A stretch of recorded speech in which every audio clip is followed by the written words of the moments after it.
Eric, I heard someone say, he called me out of the blue.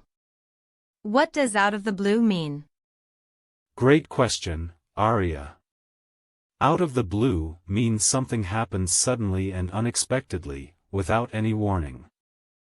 Oh, so it's like a surprise? Yes, it can be a surprise, sometimes good, sometimes not so good. For example, if an old friend you haven't seen in years suddenly visits you, that's out of the blue.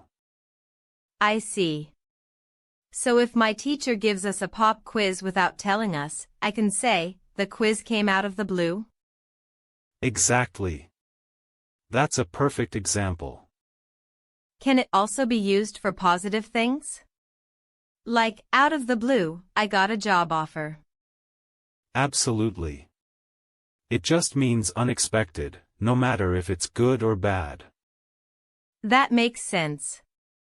So it's all about the element of surprise. Right. Another example is, out of the blue, it started raining heavily. You weren't expecting it, but it happened suddenly. Oh, I like that. It feels natural. So if my mom suddenly gives me a gift, I can say, she gave me a present out of the blue. Perfect sentence, Aria.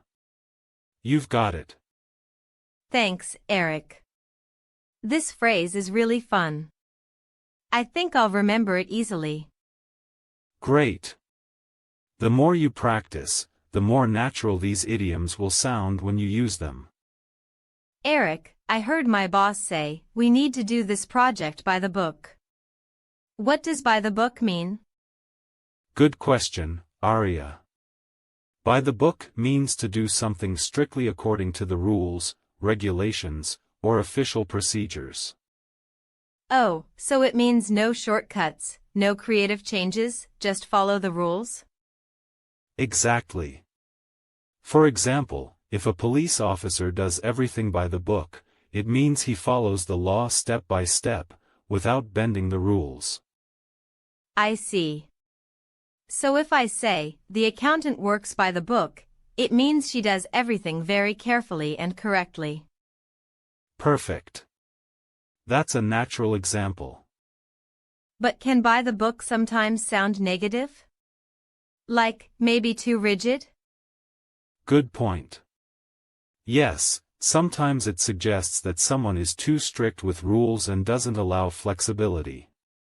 For example, the manager is too by the book, and it slows down our work. Ah, so it can be both positive or negative, depending on the situation. Exactly. Sometimes following the book is necessary, like in medicine or law. But in other cases, being too by the book can be unhelpful. Let me try another example. The teacher grades by the book, so she doesn't allow any exceptions. Excellent. That's a perfect use of the phrase. Thanks, Eric. I think I'll remember this one easily because I can imagine someone holding a rulebook while working. That's a great memory trick, Aria.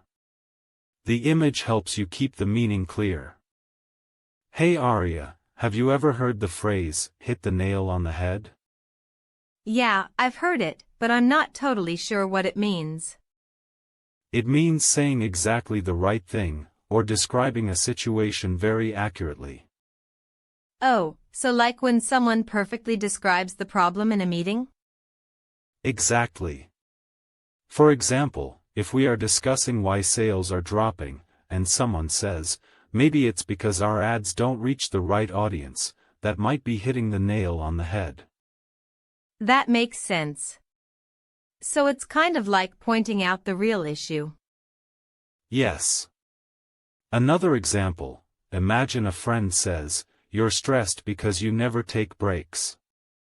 If that's true, then he just hit the nail on the head. Got it. Can I try using it in a sentence? Sure, go ahead. Yesterday, my teacher said my essay was weak because it had no clear argument. I think she really hit the nail on the head. Perfect. That's exactly how to use it. Thanks, Eric. Next time I hear it, I'll know people are saying someone is exactly right. You've got it. That's hitting the nail on the head, too.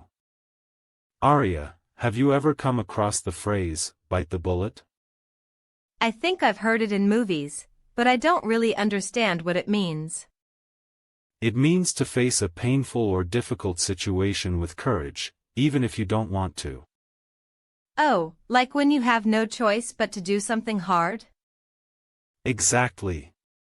For example, imagine you have a toothache and you hate going to the dentist. At some point, you just have to bite the bullet and go. That's funny. Does the phrase come from somewhere? Yes, actually. In the past, before modern medicine, soldiers sometimes had to bite on a bullet during surgery to endure the pain. Wow, that sounds intense. So now it just means dealing with tough things bravely? Exactly. For instance, if you've been putting off a big exam, you might say, I guess I have to bite the bullet and start studying tonight. Okay, let me try. My boss asked me to give a presentation tomorrow. I'm nervous, but I'll just bite the bullet and do it. Perfect. That's exactly the right way to use it. So it's not about enjoying the challenge, it's more about forcing yourself to do it. Yes, that's a great observation. It's usually about things we don't like but must face. Thanks, Eric. I think I'll remember this one because of the strong image. You're welcome. Next time you face something tough, just remind yourself, it's time to bite the bullet.